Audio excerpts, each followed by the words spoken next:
watching sports with Ben Rosehart. He will always be someone I admire in this industry, a true trailblazer, and a great reminder to always be yourself. Ben Rosehart would not eat green eggs and ham. He would not eat them, Sam, I am. He would not eat them all alone. But I will eat them if you... In a game of Scrabble, these kids have found the winning combination.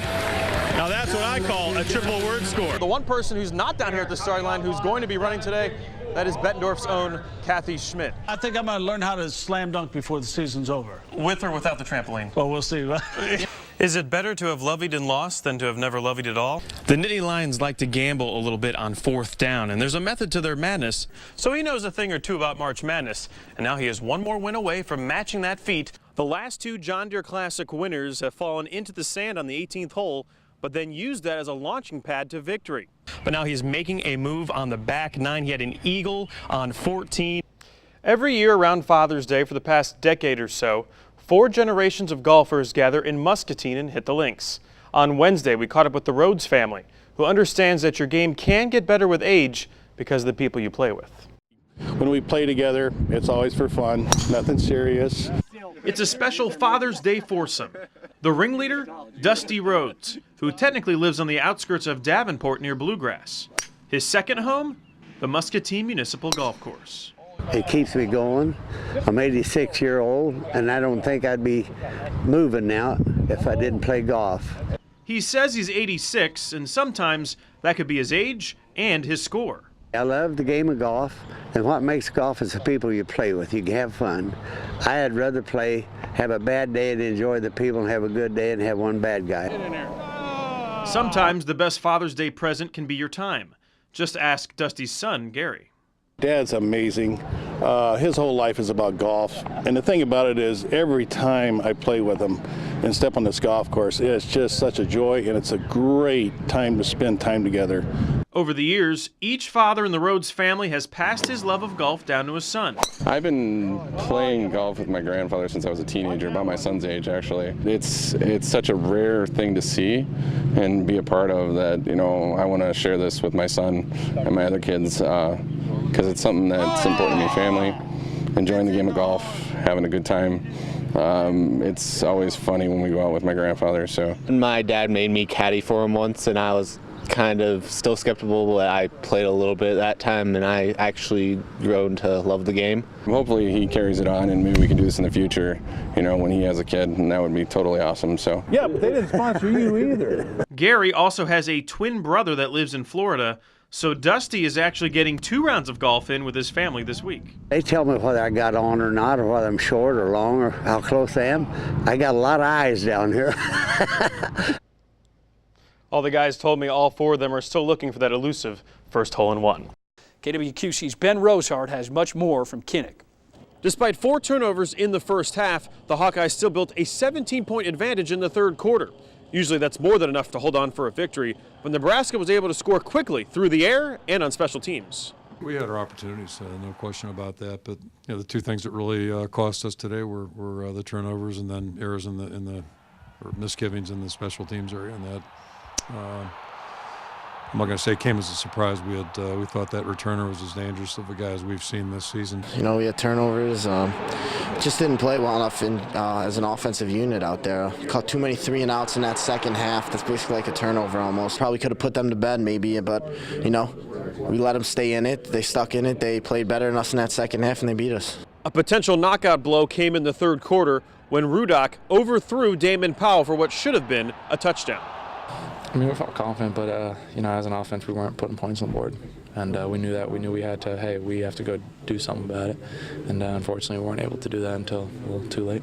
We kept fighting. You know, they just made Nebraska's a good team. They make plays. So, no, there's no letting up in us. You know, they found some holes in our defense and they exposed it. It just sucks because we didn't. Our record doesn't show how good of a team we are, because we are a really good team. And you know, like I said earlier, we just didn't win the winnables, the games that we should have won. And you know, today was another one of those. At 7-5, the Hawkeyes still have one more opportunity to send the seniors out with a victory. And one source tells me they might end up playing at the 49ers' new stadium out in Santa Clara. In Iowa City, Ben Rosehart, KBQC TV6 Sports.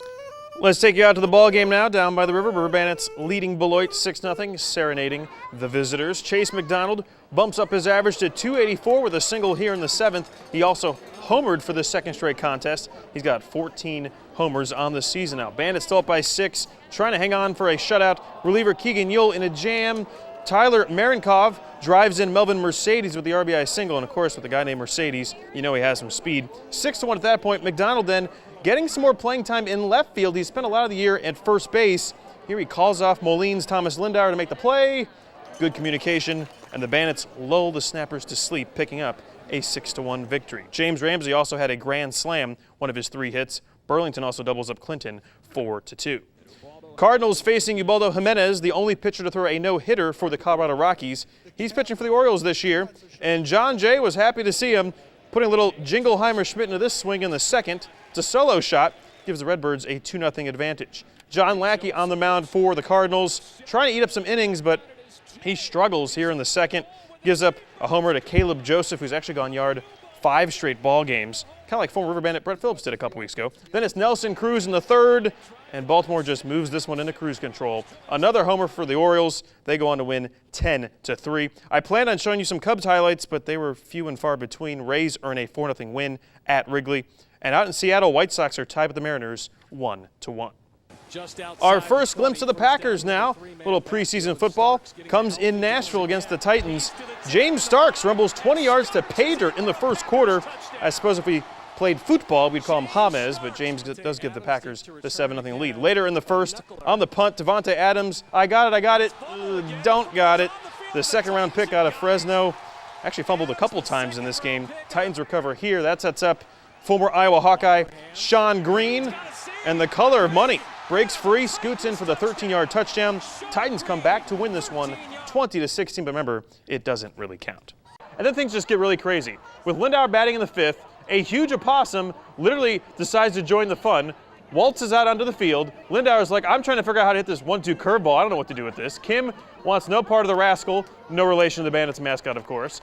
Play was stopped until the grounds crew finally gets things under control with the help of a trash can. And the crisis is averted, standing ovation all around, and the Lumber Kings even gave our helper some high fives as he exits stage right. What a wacky night. Papa Rosehart and I have always loved chess, and we're going to tip things off tonight with a chess match between Bettendorf and Muscatine. Second-ranked Bulldogs hosting the Muskies. Pick up in the first quarter, Cole Clearman forces the turnover, then it's Dylan Sortillo and Passant. That's in passing, and French glides in for the layup. It's 12-6 Bettendorf as the Bulldogs does Passant get you? Capture a 6-point lead. A few minutes later, Chris Clay Bundy feeds Sortillo behind the arc. Sortillo personally oversees an 8-0 run.